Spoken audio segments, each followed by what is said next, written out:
Welcome back to Primetime News, and a special welcome once again to those of you watching online at onespotmedia.com.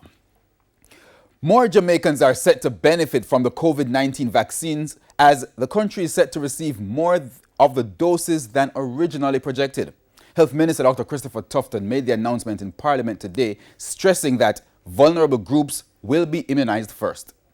The COVID vaccine is perhaps the most wanted drug in the world as the virus continues to wreak havoc in several countries. So far in the Caribbean, British-dependent territories like Cayman Islands and the Turks and Caicos have been the first to receive the vaccine. Speaking in Parliament Tuesday, Health Minister Dr. Christopher Tufton again emphasized that the first batch of the drug won't arrive in Jamaica until April. He, however, says the doses have been increased so more citizens will benefit. The ministry has been advised by the COVAX facility that the first batch of vaccines that are due in April 2021 has been increased from an original figure of 1% on that date or that month to 5%, which represents, Madam Speaker, a total of some 292,000 doses, enough to vaccinate approximately 146,000 Jamaicans. In the first phase of the country's vaccination rollout plan,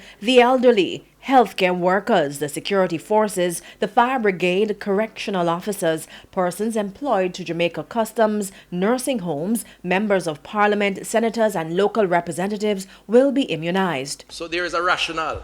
We go after those who are most vulnerable, and the data points to that.